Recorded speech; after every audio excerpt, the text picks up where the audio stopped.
Hello everyone! Welcome back to the channel for a new installment of the What Else I Saw series. Here's everything I watched in February that I haven't already told you about. Movie number 1 is 1944's Action in Arabia. George Sanders stars as a shrewd reporter traveling through Damascus, where Nazis and allies alike vie to win Arab sympathy. When his buddy gets himself killed while trailing a suspicious individual, Sanders finds himself drawn into a web of intrigue.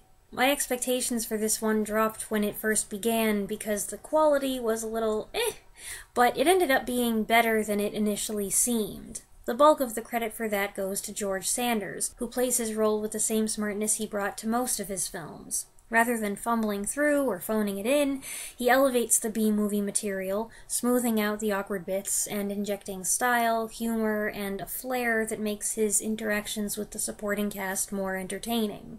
That cast includes Virginia Bruce, Jean Lockhart, Lenore Aubert, Marcel Dalio, and Robert Armstrong, who gets a few great scenes with Sanders. It's always nice when a film delivers more than you expected to get out of it. In this instance, Sanders gives 120% and carries everyone along with him for a diverting ride. Movie number 2 is a western written and directed by Samuel Fuller, 1949's I Shot Jesse James. Robert Ford, close crony of the notorious outlaw Jesse James, wants to settle down with his girl and live a free life, so he kills his friend in exchange for amnesty. But what follows isn't what he had in mind. I really liked this one. I expected a routine western and instead got something much more psychological. John Ireland gives a great performance as Bob Ford, playing the role with a quiet intensity that grabbed my attention.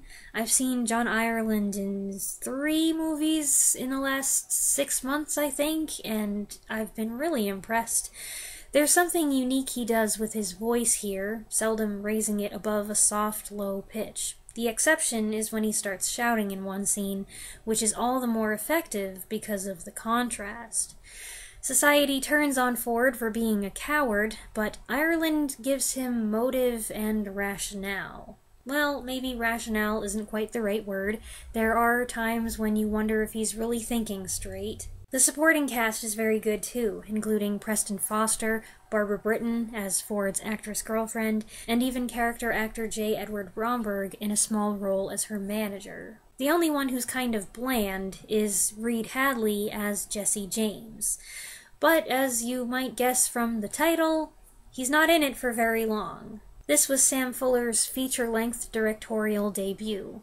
Obviously, this isn't the only film about the killing of Jesse James, it's not even the first one, but I appreciated all the visual choices Fuller made here, and he pulls off several memorable sequences, like the scene with the unlucky balladeer, the smoothly choreographed bar fight, and the artistically lit gunfight. The story holds surprises and does a fine job with the emotions, telling a twisted, anguished tale of desperation, dismay, and paranoia. 1949, man, what a great year for movies. Movie number 3 is a viewer recommendation, 1973's A Cold Night's Death, a thriller that aired on TV as a movie of the week. When contact with a scientist at a high-altitude research facility is lost, Robert Culp and Eli Wallach go in, first to investigate, and then to continue the study. The film is short, and the quality of the upload on YouTube is dubious, but that doesn't diminish the eerie atmosphere or the strength of the main performances. The sense of something wrong here is overwhelming and immediate, and stretches on for an almost unbearable length. Yet you have no idea what it is you're afraid of. It is the kind of movie that's 99% set up. Once you get to a certain point, it just ends.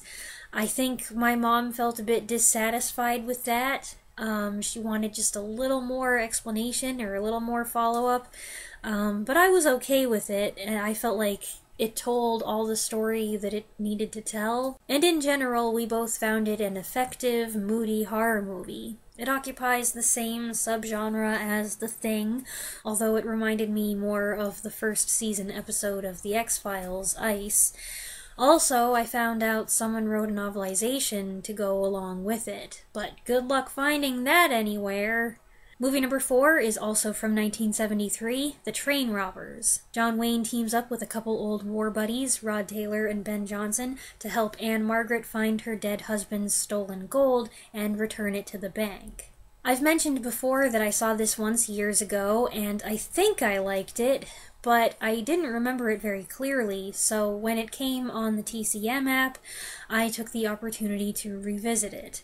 And it's pretty good. It's a modestly paced western. It involves a high-stakes pursuit, but while our group is being followed by a gaggle of bad guys, it doesn't feel so much like a chase movie because scenes of action and drama are often interspersed with travelogue-type sequences showing the journey, backed by Dominic Frontier's rousing but strangely patriotic score. John Wayne does his thing, albeit slower and quieter, as his health was beginning to decline here. This was made by his own production company, but he never hogs the spotlight. Rod Taylor and Ben Johnson make it more of an ensemble film, and I enjoyed their banter and their honest talks.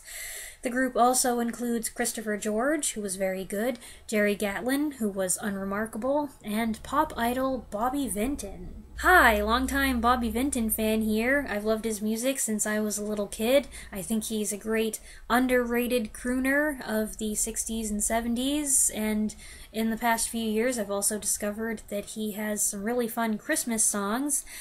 All that aside, however, judging by his performance here, not much of an actor. Granted, he doesn't have many opportunities in this film to make an impression, but for the most part, he's just there.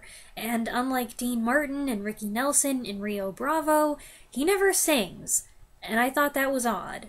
The film also features Ricardo Montalban as a well-dressed stranger who pops out of the shadows sometimes to smoke a cigar and look mysterious. I can't say too much about him because that would be a spoiler, but he does almost walk away with the movie by delivering the final punchline. While The Train Robbers is entertaining, it's not always consistent. It's a little slow, and Anne Margaret's character, who is supposed to be the driving force, is fairly predictable, and I thought underwhelming, though others probably disagree there. Still, the cast makes it fun, the visuals are nice, and it reaches a refreshing climax. And now for the downer portion of today's video. Movie number 5 is 1984's Threads. Here we go! Threads is a British apocalyptic docudrama that devastated TV watchers in '84 with its horrifyingly realistic depiction of events leading up to and following an outbreak of war between the United States and the Soviet Union. The story is centered around Sheffield, England's fourth largest city, and a handful of its occupants. Threads was a landmark television event. Perhaps some of you saw it when it aired. I'd love to hear your stories. And it continues to be lauded as one of the best depictions of what would happen in the event of nuclear war. And it continues to be held up as one of the scariest movies ever made. I've seen a few films in this genre. You can thank my mom for that. I seem to have inherited a strange liking for this kind of thing from her. Don't dig too deeply into that. Because Threads came out so close to 1983's The Day After, the American TV event, some people like to fight over which one is better. I don't. I decided quite some time ago that I think that argument is a waste of time. They're both excellent, thought-provoking, nightmare-inducing works that differ so radically in their execution that to me it makes comparison a fruitless exercise. And I don't see why one needs to be hailed the superior film. Seems to me like it's kind of a we did it first, we did it better, US versus UK thing, and I think that's ridiculous. So, just bear in mind, if you're inclined to start that debate in the comments, I may very well be rolling my eyes at you. Now, if you also have a predilection for nuclear apocalypse films, for which I will not judge you, then you know that they tend to either focus on the political angle, the escalation of global aggression culminating in all-out war. Think Failsafe, Doctor Strangelove, Countdown to Looking Glass. Or on the human interest angle, the war being the starting point, and then the rest of the movie is about survival. Threads is unique in that within just 2 hours, it does both in equal measure. It takes time with a step-by-step build-up that incorporates data and news reports, while grounding the story with characters you care about, regular folks whose welfare you'll be invested in when the inevitable happens. Then, after a hellish detonation sequence, comes the rest of the story, the survivors struggling to eke out an existence with whatever's left of the world. The other thing that sets Threads apart is that it carries the scenario much further, examining the aftermath days, weeks, months, even years out, to reach an unforgettably bleak conclusion. It's really an awful, nauseating film that sends your imagination into some dark places. It can make you feel sick, it can make you want to cry, all kinds of things. This is actually my second time watching it. I had been looking forward to rewatching it for a long time, believe it or not. I remember when I first heard rumors about this movie back in the late 2000s, I was intrigued, but at that time it was hard to find. Then it did show up on YouTube, and my mom and I watched it on her computer, but the quality wasn't very good, the picture was dark. I didn't see the whole thing because she started watching it without me. Even though I was the first one to hear about it, I thought. And that was all over a decade ago, so I've always wanted to revisit it in all its depressing glory. There is another upload on YouTube now that's probably better quality. It's probably been ripped from the 2018 remastered release, but we watched it on the Criterion Channel, and it looked great! I know this isn't everyone's cup of tea. Most of us, myself included, watch movies to relax, and this is far from relaxing. This puts you in a constant state of stress and anxiety and terror. Threads is full of harrowing images and occurrences that stay with you for a long, long time. Some of it is just plain nauseating, although the more graphic shots are only briefly shown. It's all extremely powerful, though, from the massive, heart-stopping explosion sequence to the littlest compelling details. All these years later, it's just as scary, just as important. It's a dreadful movie, but also a great one. Movie number 6 is a recommendation from years ago, 1998's The Love Letter. In the present day, Campbell Scott plays a guy who buys an antique desk with his fiancée. When he finds an old letter from a lovelorn lady in a hidden compartment, he pens a reply on a whim, but somehow he finds a way for them to communicate across the decades, and an unconventional romance blossoms. Jennifer Jason Leigh plays the woman in the past, a sensitive poet facing pressure to marry a man she doesn't love. Aspects of this film, like the fantastical communication, the time bending, the falling in love with someone in the past, definitely reminded me of other movies and books. This was actually based on a short story by Jack Finney, and produced and directed by Dan Curtis, of all people. Maybe that explains the Dutch angles, which seemed slightly out of place. Also featured are Estelle Parsons as the hero's mother, Daphne Ashbrook as his fiancée, and David Dukes as the heroine's stuffy suitor.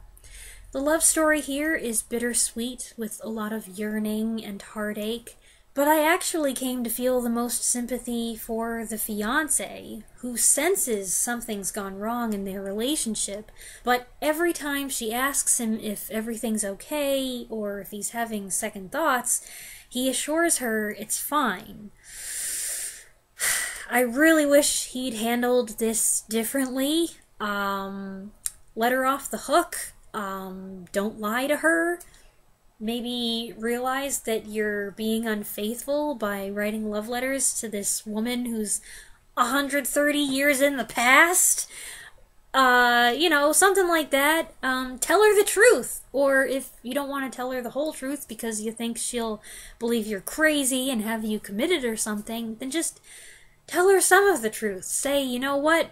I've met someone else and I have feelings for this person and I don't think it's gonna work. Or if you don't even want to go that far, just say, I don't think it's gonna work out. Because honestly, from the very beginning, you could tell these two people, they weren't really madly in love with each other, and there was a little, I don't know, sometimes they're not on the same wavelength. I kind of felt like, why are they getting married? It's just, there's nothing there. But she seemed happy. It was all him. So, yeah, anyway, there was an aspect there that I felt like, this is kind of sticking in my craw. But it was an interesting movie, and it's a nice love story with a couple neat twists. There's a thing that happens that I did not see coming, and I thought that was pretty good.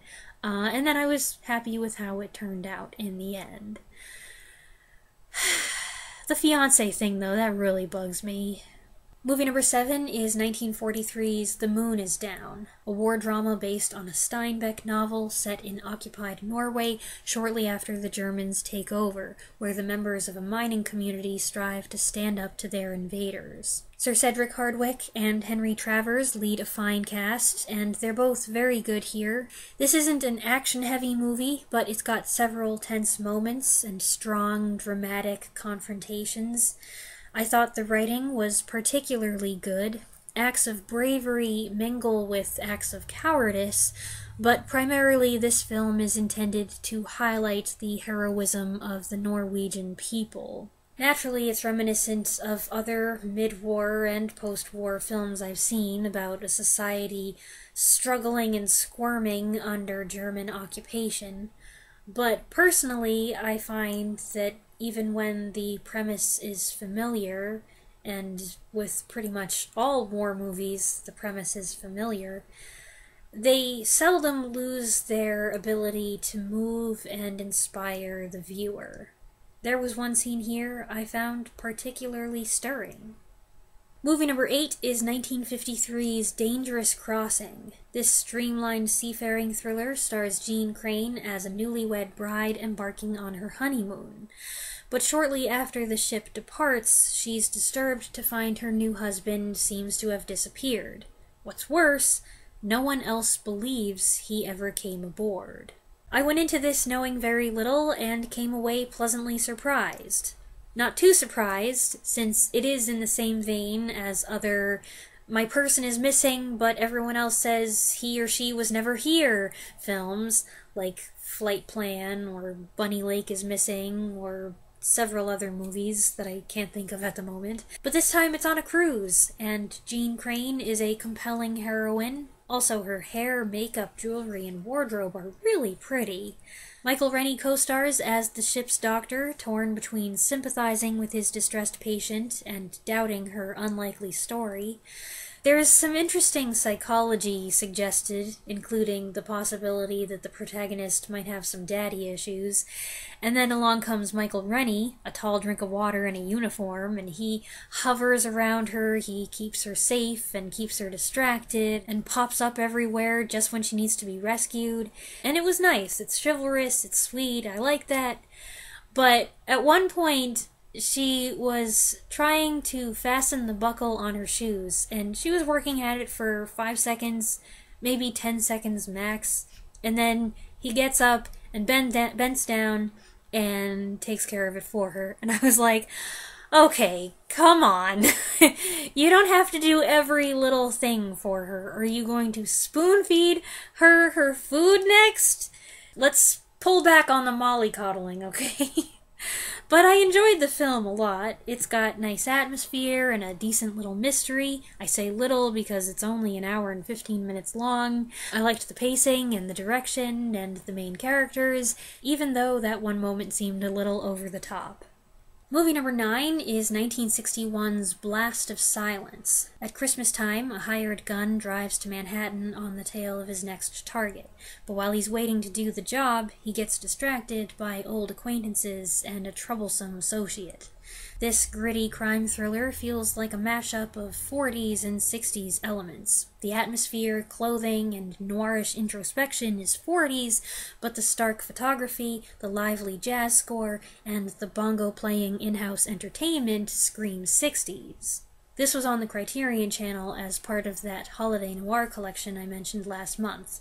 I thought this was more Christmassy than the movies I watched in January, because the whole thing takes place at Christmas. The anti-hero is strongly affected by the holiday spirit surrounding him. We see lots of festively decorated streets and shops, and frequently we hear a boys' choir singing Christmas carols. Too bad we weren't watching in December. It's far from a bright, happy story, though, being about a hitman who runs into trouble. Side note, I thought he looked like a cross between Robert De Niro and George C. Scott, but he sounded like neither. Yet as you pound the pavement and drive the streets with him, you can't help wanting things to turn out in his favor, despite his reprehensible profession and some of his unsavory actions. It's a stark thriller that packs in the realism, but is also artistic, with moments of offbeat humor. Within the first 60 seconds, you know you're in for something unusual. It's got a great title, and a narrator with a plummy voice that's a perfect fit for this hard-to-place film. Movie number 10 is 1946's Sentimental Journey. Maureen O'Hara plays a stage actress happily married to her director, played by John Payne. But when she learns she has a terminal illness, she decides to adopt a child who will fill the void in her husband's life after she's gone. I've got mixed feelings about this one. It's nice, it's heartwarming, it's also a little strange and a little morbid, and I had some frustration with O'Hara's character's decisions. For one thing, she never tells her husband that she's sick, and that's one of those things in movies that I seldom agree with, when people say, oh, I don't want to tell so-and-so because it will upset them and ruin everything for them, and I just feel like, no, you should let him know so that he'll have a chance to get his priorities straight and cherish the time he has left with you. Also, there is all this thought and effort put in to make sure that he'll be okay, all of this worry about how heartbroken he will be when she's gone, but there is precious little said about whether or not the adopted child will be okay. And that also bothers me. Here's this little girl who has been longing for a home, longing for someone to love her.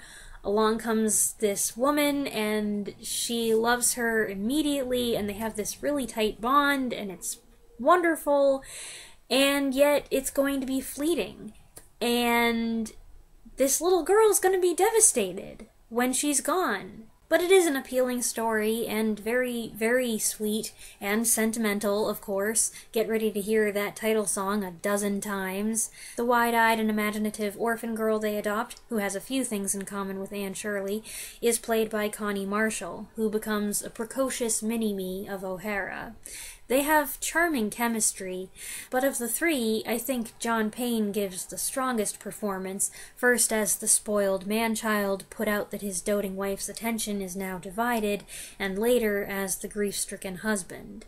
Editing Weaselberry here, just popping in to let you know I've changed my mind. I think Connie Marshall gives the strongest performance, especially in this scene. Payne and O'Hara were paired up the next year in The Miracle on 34th Street, and this is also a reunion for O'Hara and Sir Cedric Hardwicke, who plays the family doctor. She was Esmeralda to his Frollo in 1939's The Hunchback of Notre Dame. That makes it sound like they were a romantic couple. They were not. Well, not on her side. Though the rest of the supporting cast includes familiar faces, the bulk of them don't stand out, with the exception of William Bendix, who is great as the energetic friend doing all he can to help with the girl. The role's a nice change for him, and he excels in it. I liked the movie, it's a tearjerker, and it's got touching scenes, but I did have some reservations. Movie number 11 is 2001's Avalanche Alley, a TV movie in which the problems at a struggling ski resort multiply when a series of avalanches trap several people in the snow. A while ago, somebody asked me if I had seen this movie, and I hadn't, but we did just so happen to own a copy on DVD, so I dug it out of our collection, and then didn't touch it for months. I'm sorry it took so long. I kind of hope you didn't go ahead and watch it, because it's not very good. It's quite dated, it's got unlikable characters, there's a weird bit with a talking rock. I didn't like the subplot where Ed Marinero's insecure resort owner worries that his hot young wife is cheating on him, and their relationship was kinda gross. The first half of the movie fell somewhere between annoying and boring. Once it got to the disaster part and the search and rescue, though, it did rally, sort of. There were about 45 minutes of decently thrilling material, and I also found it amusing that the character everyone ends up counting on is a nerdy newbie who was just tagging along with some friends. His clueless flailing and protestations turned out to be one of the more entertaining aspects. There were also a few disturbing moments, or moments that were shot in a disturbing way, that suggested this wanted to be more of a horror movie, but it never fully committed. So instead, those scenes stick out like bizarre aberrations in an otherwise straightforward disaster adventure. There were parts of this movie that were okay, but at least half of it was a slog. And movie number 12 is one I caught before it left the Criterion Channel, 1951's Rhubarb. A screwball comedy in which Gene Lockhart's eccentric millionaire and baseball team owner sets his heart on obtaining a feisty stray cat named Rhubarb. When he dies a few years later, he leaves his fortune and the team to the cat, appointing his friend Ray Milland as the cat's reluctant guardian. Feline frenzy then grips the city as Milland and company have to bat away autograph seekers, nervous ball players, a scorned relation, catnappers, and bookkeepers while trying to win the World Series. It's one quirky incident after another, which makes for a wildly implausible narrative, but an entertaining movie. I especially liked Jan Sterling as Milland's good-natured but long-suffering fiancée, who soon discovers she's got a cat allergy. As a bonus, there's a cameo at the end from actor Paul Douglas, to whom Sterling was married. Rhubarb is allegedly played by the same famous cat that was featured in The Incredible Shrinking Man, The Diary of Anne Frank, and Breakfast at Tiffany's. I'm not sure how often we see that exact cat on screen, but regardless, it's a fabulous performance. And that wraps up this collection of mini-reviews. There are actually a few more movies that I saw, but I will be talking about them in later videos. I hope you enjoyed this video. As always, you can find a list of the films discussed in the description. Feel free to share any thoughts that you have in the comments below, and I'll be back next week. Thanks for watching.